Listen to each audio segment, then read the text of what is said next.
Welcome to the Qualified Expert series from Subthesis. Two quick notes before we start.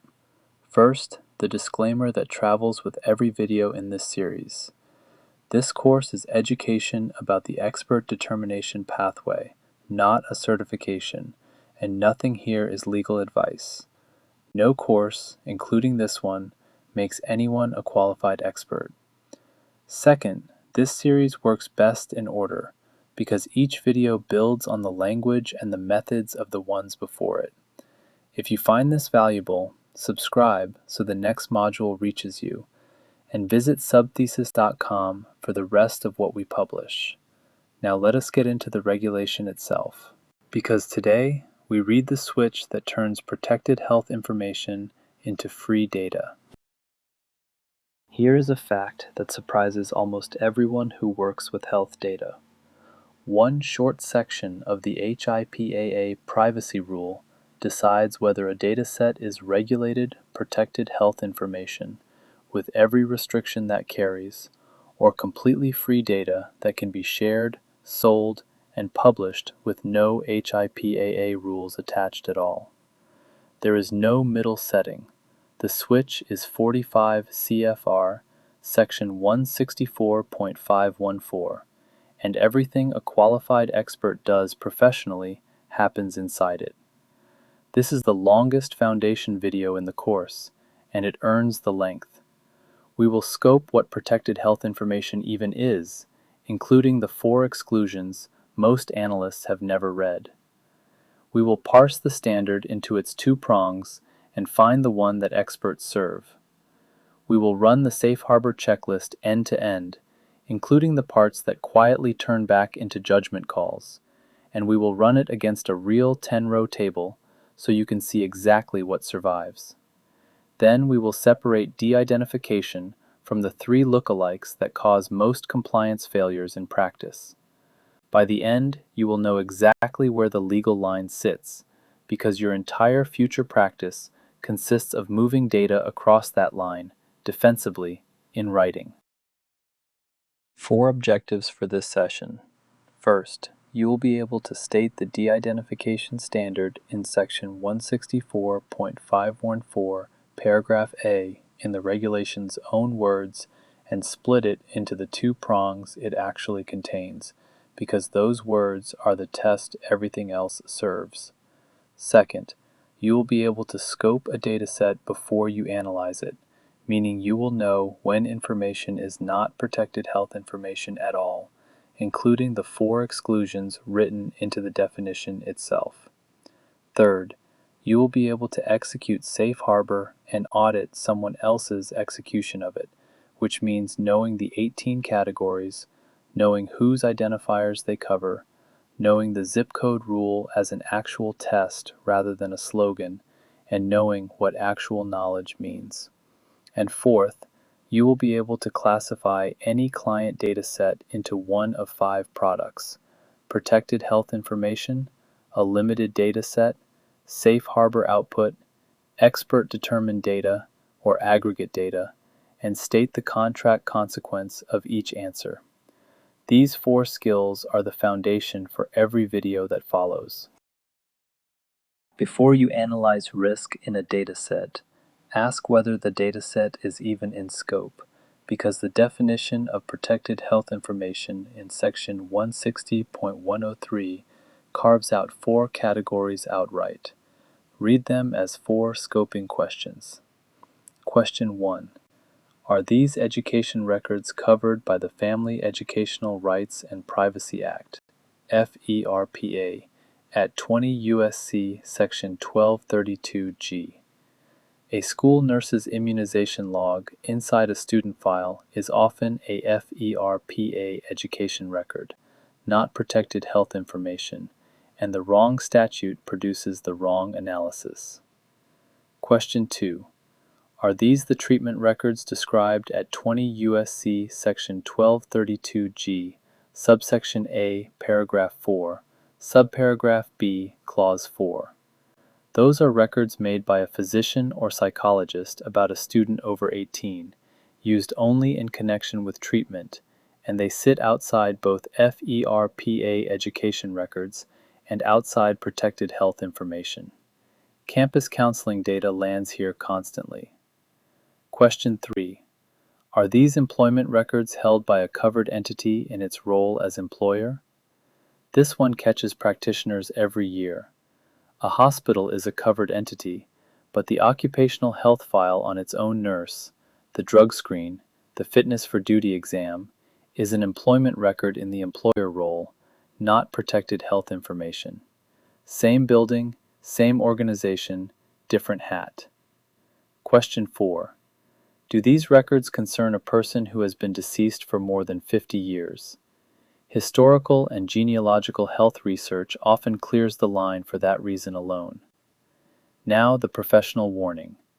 Out of scope for HIPAA is not the same as unregulated.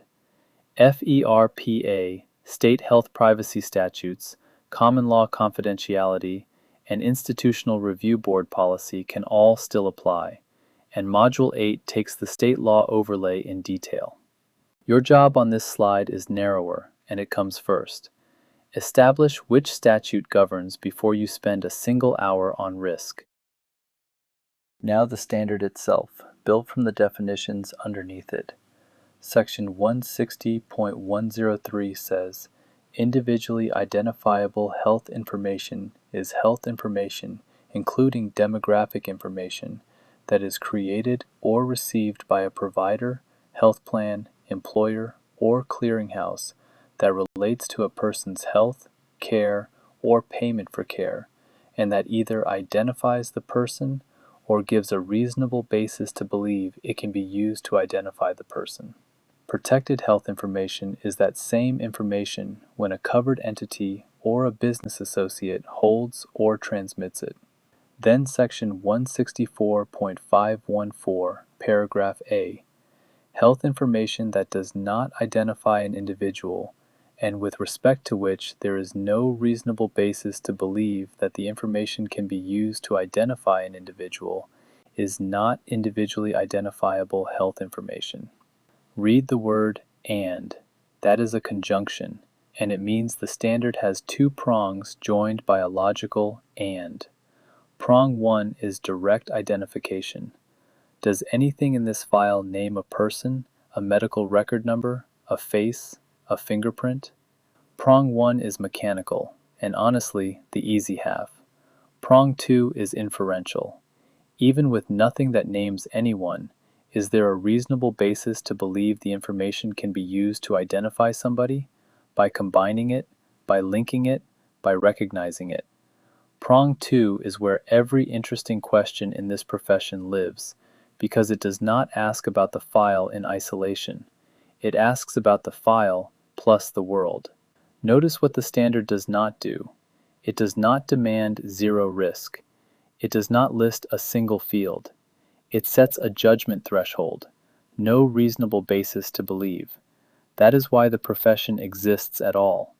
A checklist can clear Prong 1. Only analysis can speak credibly to Prong 2, and every method in the remaining 14 videos of this course is a way of making a Prong 2 argument that a skeptical reader will accept. Section 164.514b then answers the obvious question, how do you prove you met the standard? It offers exactly two implementation specifications, and a covered entity may determine that health information is not individually identifiable only through one of them. The first, in paragraph B1, is expert determination. A person with appropriate knowledge of and experience with generally accepted statistical and scientific principles and methods for rendering information not individually identifiable applies those principles and methods, determines that the risk is very small that the information could be used, alone or in combination with other reasonably available information, by an anticipated recipient to identify an individual who is a subject of the information, and documents the methods and results of the analysis that justify the determination. Video 3 reads that sentence word by word because every phrase in it is load-bearing. The second specification in paragraph B2 is safe harbor. Remove 18 enumerated categories of identifiers and have no actual knowledge that what remains could still identify someone. Notice the difference in kind. Safe harbor is mechanical. Anyone who can follow a checklist can execute it, and that was deliberate. The preamble to the privacy rule said the core requirements were designed to be flexible and scalable, in the words of HHS, because covered entities differ enormously in the sophistication of their information systems. Safe harbor is the floor for the entity that will never hire a statistician. Expert determination is analytical. It trades the checklist for a documented, quantitative risk argument made by a qualified person. Here is the point to internalize and to repeat to clients. These are alternative proofs of the same single standard from section 164.514a. Neither method is the standard itself, and nothing else is a third path, not a vendor's promise, not a contract clause, not an internal policy, not a tool that prints the word anonymized. 2 doors, 1 room. You need safe harbors list cold, both because clients will ask and because it defines what remnant risk looks like. The regulation labels the categories A through R. Grouped, they run like this. Category A, names. B, all geographic subdivisions smaller than a state, including street address, city, county, precinct, and zip code, and their equivalent geocodes, with one narrow exception for the first 3 digits of a zip code that we take apart in 2 slides. C, all elements of dates except the year for dates directly related to an individual, including birth date, admission date, discharge date, and date of death, plus all ages over 89 and all elements of dates indicative of such age, which may be aggregated into a single category of age 90 or older. Then the contact and account block. D, telephone numbers. E, fax numbers. F, electronic mail addresses. G, social security numbers. H, medical record numbers. I, health plan beneficiary numbers. J, account numbers. K, certificate and license numbers. Then the technology block. L, vehicle identifiers and serial numbers, including license plate numbers. M, device identifiers and serial numbers. N, web universal resource locators. O, Internet Protocol address numbers. Then the biometric block. P, biometric identifiers including finger and voice prints. Q, full face photographic images and any comparable images.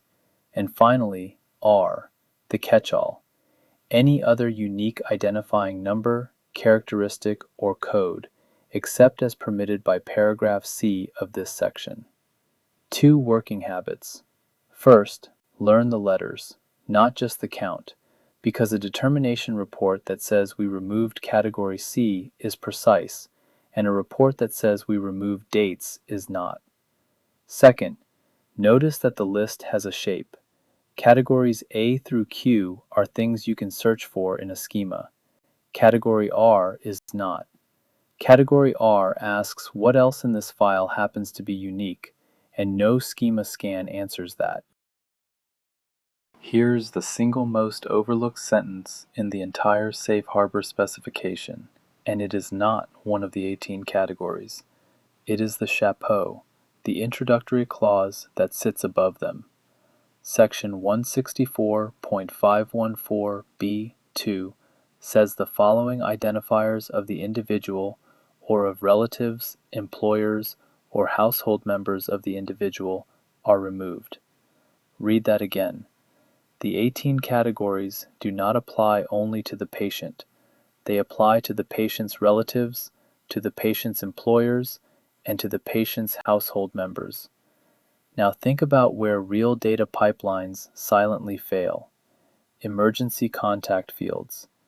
A de-identification script strips patient name and patient phone and leaves emergency contact name and emergency contact phone sitting 2 columns to the right because nobody told the script that a spouse is a relative. That file is not Safe Harbor compliant. Employer fields. Employer name and employer address are extremely common in claims data, in workers' compensation files, and in occupational health extracts. An employer name is a Category B geographic identifier and a Category A name at the same time when you think about whose identifier it is. Guarantor and subscriber fields. In commercial claims, the subscriber is usually a parent or a spouse, so subscriber name, subscriber date of birth, and subscriber member identifier are all identifiers of a relative.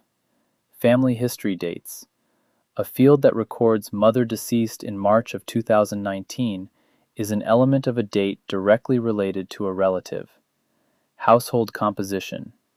Number of persons in household is usually fine, but names or dates of birth of other household members are not.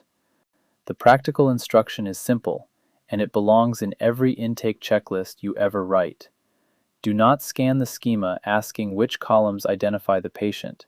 Scan it asking which columns identify any human being connected to the patient. That reframing catches more safe harbor failures than any other single question. Category B removes all geography smaller than a state, and then it grants one exception, and that exception is a test, not a permission. The regulation lets you keep the initial 3 digits of a zip code if, according to the current publicly available data from the Bureau of the Census, the geographic unit formed by combining all zip codes with the same 3 initial digits contains more than 20,000 people. And it adds the corollary explicitly.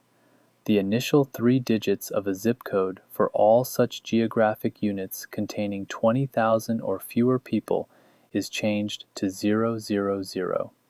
3 things follow that people miss. First, the unit of the test is the zip 3 area, not the 5-digit zip code and not the county. You are combining every zip code that starts with those 3 digits and asking whether that combined population clears 20,000 people. Second, the failure mode is not deletion, it is substitution. You do not blank the field. You write 000, which preserves the column and honestly signals that geography was suppressed. Third, and this is the professional point, look at the phrase current publicly available data. Currency is a requirement, and it means the answer can change between census releases, which means the vintage you used is a documentable choice. If you ran the test against a 2010 vintage table in a 2025 engagement, a reviewer can ask why, and you need an answer better than, that is what the spreadsheet had. Write it down, name the source, name the vintage, name the date you pulled it, and keep the file. This is the smallest example in the whole course of a habit that defines the profession. Every place the regulation says current, defensible practice says record which version of current you meant. Safe harbor has 2 conditions, and the second one is where the checklist quietly stops being a checklist. After the 18 categories come out, Section 164.514b2 adds that the covered entity does not have actual knowledge that the information could be used alone or in combination with other information to identify an individual who is a subject of the information. So what is actual knowledge? OCR defines it in the 2012 guidance as clear and direct knowledge that the remaining data is vulnerable, and it gives concrete triggers. Knowing that a patient's occupation is so unusual that it functions as an identifier, the guidance's own example being a free text note describing someone as the former president of a state university. Knowing that a record corresponds to a highly publicized event that the local media covered. knowing that the recipient already holds a dataset that would re-identify these rows on linkage. Now the limit, because this is where people overcorrect. OCR says plainly that general awareness of published re-identification studies does not by itself create actual knowledge. The knowledge must be specific, direct, and about the exact dataset being disclosed. Now, who holds actual knowledge inside a covered entity? The regulation attributes it to the entity, not to one person, which means the analyst running the script, the clinician who recognizes the case, and the privacy officer who took the media call are all potential sources. That is an organizational design problem, and the fix is a documented step in which the people who would know are asked. Put those two facts together, Category R asking what else here is unique, and actual knowledge asking what do we happen to know, and you have the honest answer to why this profession exists. Safe Harbor ends with two questions a checklist cannot answer. Expert determination is what you do when someone must answer them on the record. Enough description. Let us run it. This is the Springfield discharge extract, and say the disclaimer every time it appears. This table is fully synthetic. Every row is fabricated. The zip codes are real Springfield, Illinois zip codes only, so the geography feels honest. No real patient is represented. 10 rows, each with a record identifier, an age, a sex, a 5-digit zip code, an admit date, a diagnosis, a payer, and a length of stay. Now apply the 18 categories mechanically.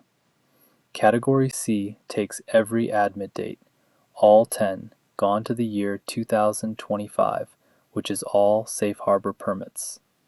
Category C also takes record R06, age 94, and folds it into the single category 90 or older. The other 9 ages, 28 through 52, survive untouched because Safe Harbor only top codes above 89.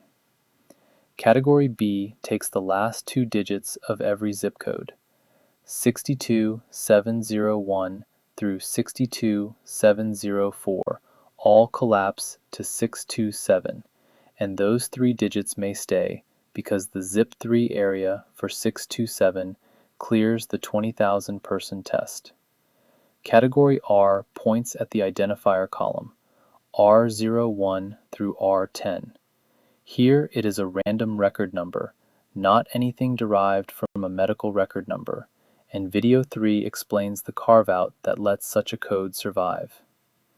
Now look at what is left. Age, sex, zip3 627, diagnosis, payer, and length of stay. Notice what that costs. Every admit date is gone, so you cannot sequence care, measure readmission intervals, or study seasonality. 4 distinguishable neighborhoods became one blur, so community-level analysis is over. That is not an argument that Safe Harbor is wrong. It is the mechanical demonstration of why longitudinal and community research cannot use it, and why those clients come looking for an expert. So if Safe Harbor is simple, why does expert determination exist, and why is it the premium service? You just watched the first half of the answer. Look at what Safe Harbor destroyed in Springfield. Every date except the year, so you cannot measure time from admission to readmission. You cannot sequence treatments, and you cannot study seasonal effects. Geography below the state crushed to zip3, so community-level public health work collapses. For longitudinal research, health economics, and real-world evidence, those fields are not decoration, they are the point of the dataset. The preamble to the Privacy Rule was explicit that sophisticated entities could rely on statistical standards for disclosure avoidance and retain enumerated identifiers when they believed the probability of re-identification was very low, and removed additional information where a reasonable basis for concern remained. Expert determination is that door.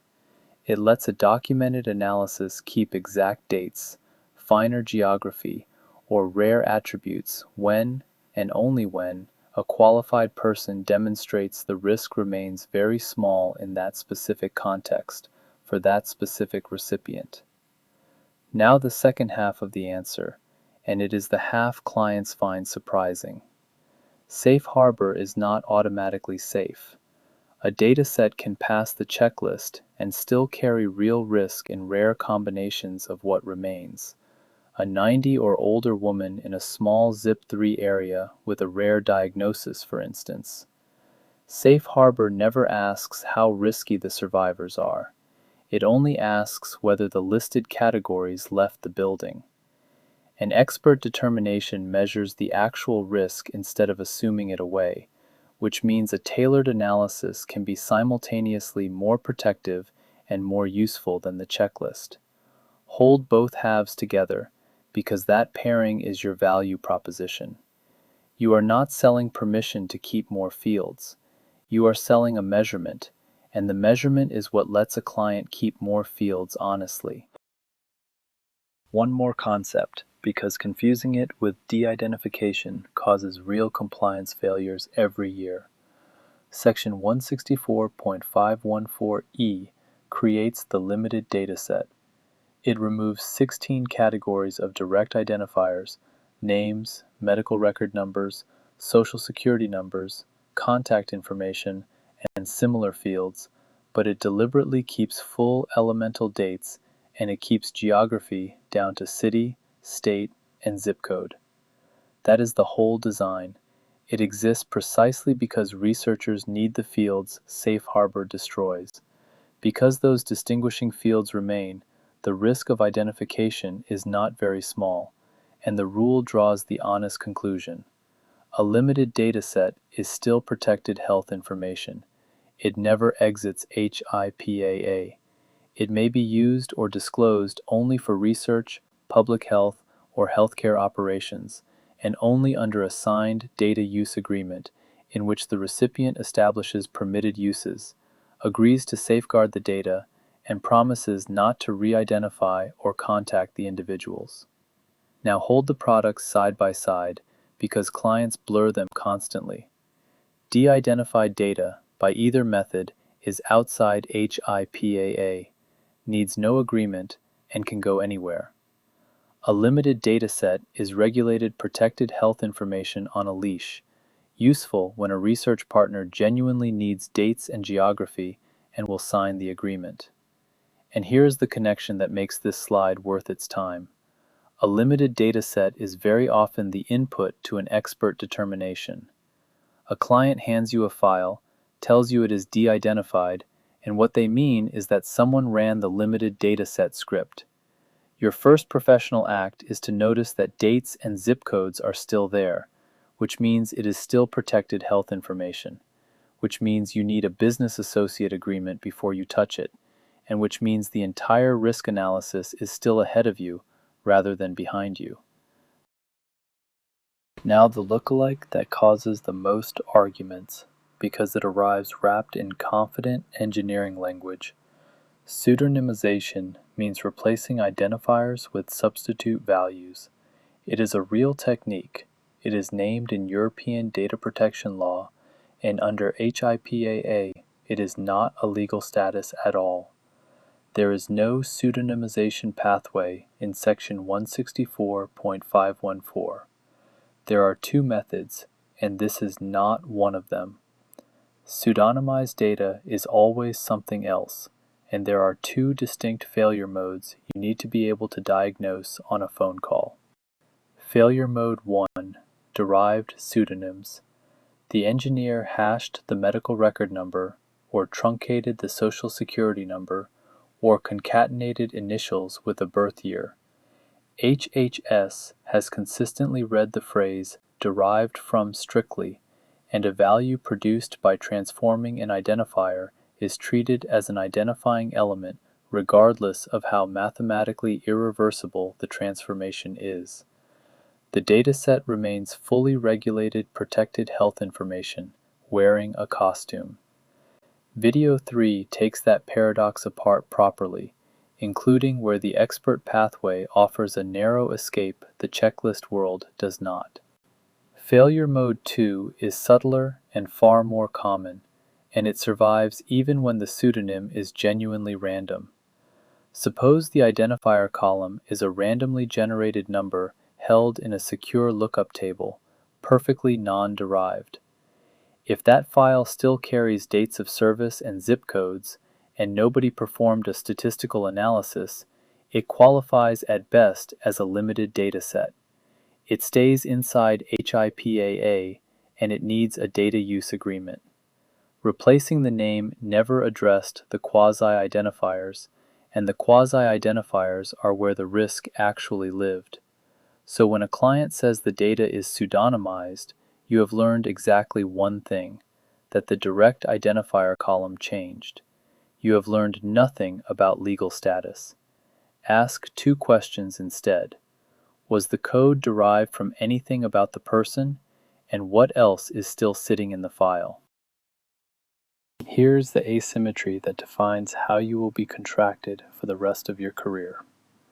Once health information is properly de-identified by either method, it is no longer protected health information. The privacy rule, the security rule, and the breach notification rule stop applying to it.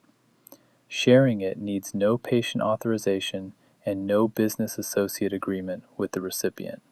But look at the other end of the pipe. To de-identify data, you have to hold the identifiable version first. The raw input is protected health information, and you are a person performing a function on behalf of a covered entity that involves access to it, which makes you a business associate. So the boundary reads like this. Protected health information flows in under a business associate agreement.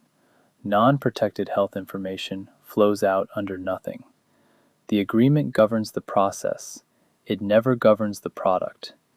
3 consequences follow, and they are the ones that show up in real engagements. First, the agreement has to exist before you receive a single row, not after, and OCR treats operating without one as a privacy rule violation. Second, the agreement must actually authorize de-identification. The 2012 guidance is explicit that a covered entity may use a business associate to de-identify protected health information on its behalf, only to the extent that activity is authorized by their business associate agreement, and Module 2 shows how that clause becomes a genuine engagement blocker. Third, and this is the one people forget entirely, your working copies are still protected health information. The staging extract, the intermediate join, the crosswalk table, the notebook checkpoint, the backup on your laptop. All of it is regulated. All of it is in scope for the agreement's safeguard obligations, and all of it needs a written retention and destruction plan you actually follow. The output you deliver is free. Everything you touch to make it is not. Every engagement you will ever run begins with the same failure of vocabulary. The client says our data is basically de-identified. Here is the 5-question triage that turns that sentence into a classification you can contract against. Question 1. Are there individual level rows at all, or only summary counts? If it is only summary counts with adequately large cells, you are looking at aggregate data. It is not individual level information, and the engagement may be about verifying cell suppression rather than de-identification. Question 2. Which section did you rely on? If the answer is a shrug, a vendor name, or an internal policy number, the product is protected health information until proven otherwise, and you need a business associate agreement before you look at anything. Question 3. Are full dates or geography finer than a state still present? If yes, it cannot be safe harbor output, and it is either a limited data set requiring a data use agreement or unreduced protected health information. Do not take an answer here. Check it yourself against the actual file. Question 4. How was every identifier looking column generated? If any column was produced by transforming something about the person, hashed, truncated, concatenated, or encoded, treat the file as fully regulated protected health information until someone shows you the generation code. Question 5. Is there a written determination signed by a named person with methods and results? If yes, this is expert-determined data, and your work may be a review or a refresh rather than a first determination. If no, then whatever else it is not expert-determined, no matter what the sales deck said. 5 questions, 5 products, and each answer carries a different contract. Write the classification into the engagement letter in the client's own words and yours, side by side. That single paragraph has prevented more disputes than any technical control in this course. 3 takeaways from a long session. First, de-identification is a legal cliff, not a gradient. Data that meets the section 164.514, paragraph A, standard exits HIPAA completely. No authorization, no business associate agreement with the recipient, no breach rules, which is exactly why the standard is written carefully and policed through documentation. Remember that the standard has 2 prongs joined by an and that the second prong, no reasonable basis to believe, is the one your entire profession serves. Second, safe harbor is only mechanical until its last 2 steps. Category R asks what else in this file is unique, and the actual knowledge condition asks what this organization happens to know, and neither question has a checklist answer. That is the honest origin story of expert determination. Third, name the product before you price the work. Protected health information, a limited data set, safe harbor output, expert determined data, and aggregate data are 5 different things with 5 different contracts, and pseudonymization is not a 6th. Scope it first, using the 4 exclusions and the 5 questions, then analyze. Every good engagement you will ever run starts exactly there.